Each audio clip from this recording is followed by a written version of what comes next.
It may be dangerous to America's enemy, but to be America's friend is fatal. These words from Henry Kissinger perfectly capture the complexities of U.S. foreign policy and its relationships with both its enemies and allies. Under Donald Trump, this statement seems truer than ever. On multiple occasions, Trump threatened to withdraw the U.S. from NATO, and more recently, he even suggested that nearby countries like Canada and Greenland should become part of the United States. President Trump says he still wants the U.S. to acquire Greenland. Denmark announced a new security plan yesterday, a new $2 billion deal for Arctic security. It involves new ships, drones, and satellite surveillance. But is it really about the Arctic? Or is it about deterring Donald Trump from going after Greenland?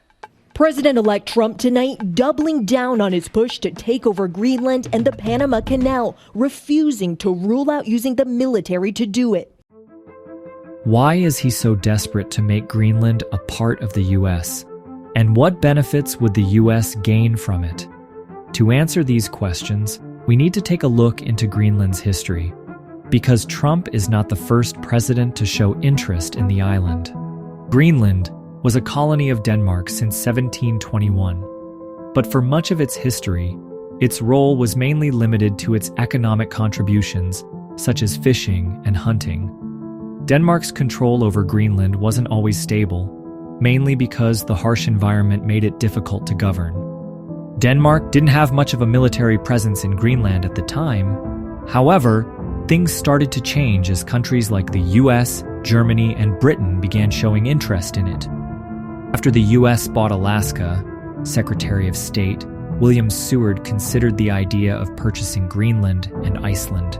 This idea didn't gain enough support in Congress.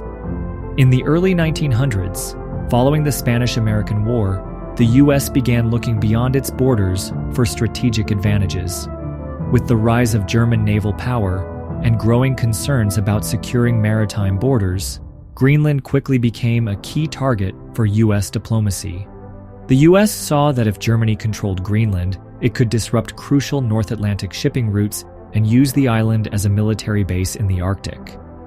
In 1910, President William Howard Taft explored the possibility of buying Greenland. The U.S. even proposed swapping the island for some of its territory in the Philippines. But World War I quickly overshadowed this idea. Germany, like the US, was also interested in Greenland. In fact, Germany made an official offer to Denmark to buy the island. Germany had military and economic motives in mind, hoping to challenge British and American naval power and secure access to Greenland's potential mineral resources and oil reserves. However, Denmark rejected the offer. At the same time, Britain was deeply concerned about Germany's growing presence in the Arctic region. With critical trade routes at stake, Britain diplomatically supported Denmark, ensuring that Greenland stayed under Danish control and didn't fall into German hands. Britain also made sure Denmark remained neutral during World War I, and that Greenland wouldn't be used as a base for German naval operations. Although World War I didn't directly involve Greenland, the conflict made world powers realize how strategically important the island really was in the Arctic and North Atlantic. After the war, the Soviet Union began to emerge as a global power and sought to strengthen its presence in the Arctic by purchasing mining rights to the Svalbard archipelago. This region was close to Russia and rich in natural resource, and its strategic location was vital to Moscow's economic and defense interests. This move marked the Soviet Union's first presence in the Arctic, though no major military installation was built on Greenland at this time. But everything changed rapidly during World War II. Arctic convoys from the US were essential for supplying Soviet forces, and they passed through Greenland. To disrupt these operations, Nazi Germany occupied Svalbard and set up intelligence stations to collect weather data that would help in attacks on Allied ships. To protect the convoys, Allied forces launched attacks on these stations, sparking what became known as the Weather War. a battle for control of critical intelligence information that extended to Greenland. At the same time, Germany invaded Denmark, forcing the Danish government to flee to London. This left Greenland's governance in the hands of local authorities, who made a crucial decision. They declared the island's allegiance to the Allied powers, while still maintaining ties to Denmark. In 1941, the United States and Denmark reached an agreement that allowed the U.S. to build several air bases on Greenland. These bases were used for convoy protection, air patrols, and refueling long-range bombers for bombing campaigns against Nazi Germany. The U.S. also stationed thousands of troops in Greenland to defend the airfields and maintain the critical infrastructure. This marked the first time the U.S. was able to use Greenland for military purposes. After the war, in 1946, President Harry S. Truman offered Denmark $100 million to buy Greenland, but Denmark rejected the offer once again. Following World War II, the U.S. and the Soviet Union emerged as the two remaining superpowers, but due to their ideological differences, they quickly became adversaries, competing for influence around the globe during the Cold War. In 1951, the U.S. and Denmark signed a new defense agreement that allowed the U.S. to establish and maintain Thule Air Base in the northern part of Greenland. While Denmark remained concerned about the growing U.S. military presence, the agreement made it clear that Denmark would retain sovereignty over Greenland. During the Cold War, the U.S. military presence on the island significantly increased, causing tensions between the U.S. and Denmark. However, Denmark didn't take significant action to change the situation. After the Soviet Union dissolved in 1991, the threat of direct military conflict between the superpowers diminished. However, Greenland's strategic importance remained because of its location in the Arctic. The U.S.'s Thule Air Base is still operational today, monitoring and responding to activities from Russia in the North Atlantic and Arctic regions. After the Cold War, things started changing rapidly due to climate change. Since 1992, Greenland has lost 182 tons of ice each year, with the rate now increasing to nearly 500 billion tons annually. Greenland holds enough ice that, if it all melts, global sea levels could rise by 24 feet.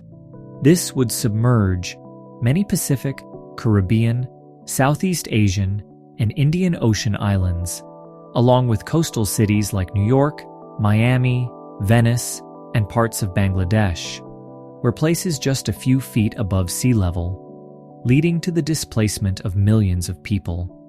Greenland also plays a critical role in influencing Earth's climate through the Atlantic meridional overturning circulation, a key ocean current. This current is slowing down due to the massive amounts of freshwater being released into the ocean as Greenland's ice melts.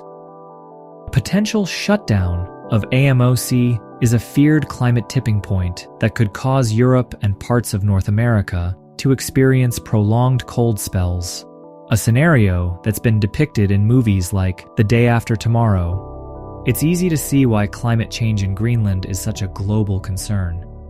While some view these changes as a catastrophic environmental threat, others see it as a golden opportunity. Greenland is rich in a variety of valuable minerals, including rare earth elements crucial for technology industries. In 2023, a survey revealed that 25 of the 34 minerals deemed critical raw materials by the European Commission can be found in Greenland. These materials are essential for making batteries, electric vehicles, and wind turbines.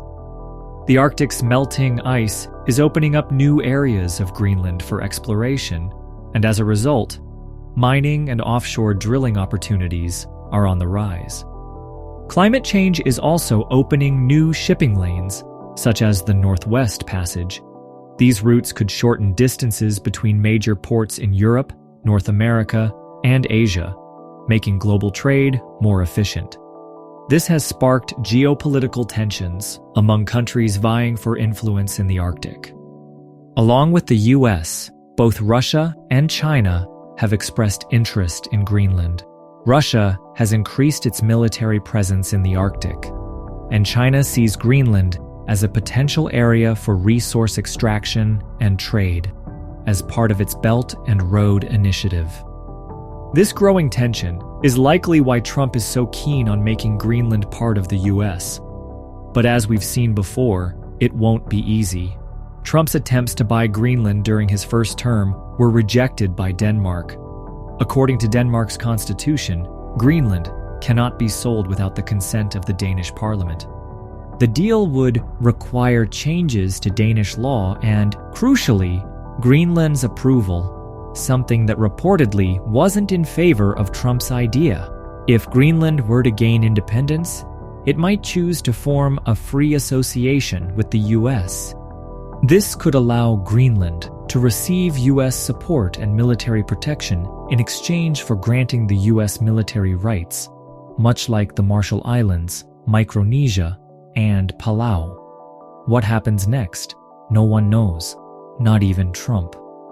But one thing is clear: what action to take is entirely in Trump's hands. Trump's future actions regarding Greenland will determine whether he succeeds in buying or not.